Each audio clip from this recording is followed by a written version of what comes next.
Salam sejahtera bagi sahabat Kristus yang diberkati dan dikasihi oleh Tuhan. Salam jumpa dalam santapan harian keluarga di saat ini. Damai sejahtera dalam Tuhan Yesus Kristus dan sukacita Roh Kudus melimpah senantiasa dalam hati dan kehidupan keluarga Kristen yang terkasih.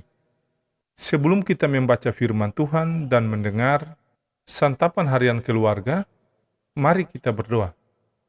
Ya Tuhan Yesus, kami mohon, terangilah hati kami dengan kuasa Roh Kudus yang suci mulia, sehingga kami dapat mengerti kebenaran firman Allah.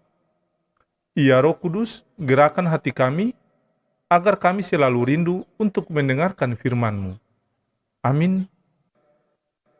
Pembacaan firman Tuhan di saat ini terambil dari Mika pasal 3 ayat 5 sampai ayat yang ke-8. Demikian bunyi sabda firman Tuhan. Beginilah firman Tuhan terhadap para nabi yang menyesatkan bangsaku, yang apabila mereka mendapat sesuatu untuk dikunyah, maka mereka menyerukan damai.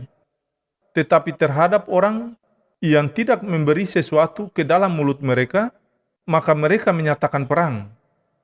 Sebab itu, hari akan menjadi malam bagimu tanpa penglihatan, dan menjadi gelap bagimu tanpa tenungan. Matahari akan terbenam bagi para nabi itu, dan hari menjadi hitam suram bagi mereka. Para pelihat akan mendapat malu, dan tukang-tukang tenun akan tersipu-sipu. Mereka sekalian akan menutup mukanya, sebab tidak ada jawab daripada Allah.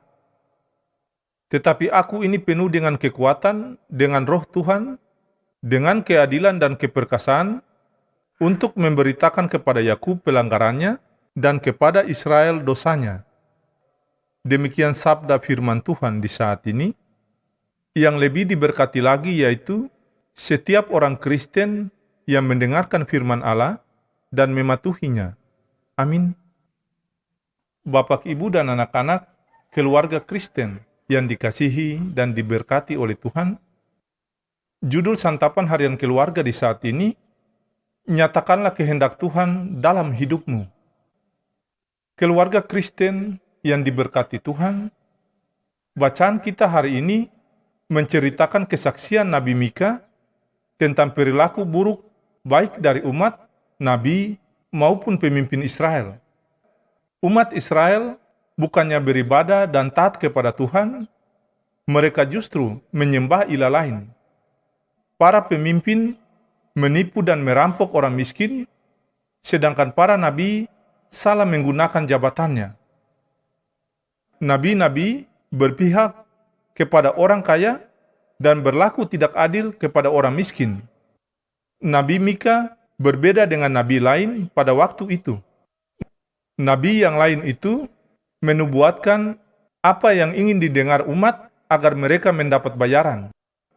Seorang nabi harus menubuatkan apa yang Tuhan kehendaki, termasuk menyatakan kesalahan dan penghukuman. Mereka menubuatkan yang menyenangkan umat supaya dengan begitu mereka dibayar. Nabi-nabi tersebut tidak memperjuangkan kehendak Tuhan, tetapi kepentingan diri sendiri. Mereka bernubuat agar mendapat bayaran, bukan supaya kehendak Tuhan dinyatakan. Keluarga Kristen yang diberkati Tuhan, nubuatan Nabi Mika datang langsung dari roh Tuhan, yang merupakan kehadiran dan kuasa Allah. Ia bukanlah nabi yang menyesatkan umat, sebab ia mengingatkan umat tentang bagaimana hidup sesuai dengan kehendak Tuhan. Umat harus hidup sesuai dengan kehendak Tuhan, agar tidak mendapat hukuman. Para pemimpin harus berlaku adil dan membela orang miskin. Keluarga Kristen yang dikasihi Tuhan, hal senada pun harus diperankan para pemimpin dalam kehidupan keluarga Kristen, bergereja dan bermasyarakat. Mereka tidak boleh memakai jabatan kepemimpinan untuk memperkaya diri sendiri dan mengorbankan kehendak Tuhan. Ya Tuhan, kuatkan keluarga kami untuk menyatakan kehendak-Mu dalam hidup kami. Semoga Allah sumber damai sejahtera segera akan menghancurkan iblis di bawah kakimu. Kasih karunia Yesus Tuhan kita menyertai kamu. Amin.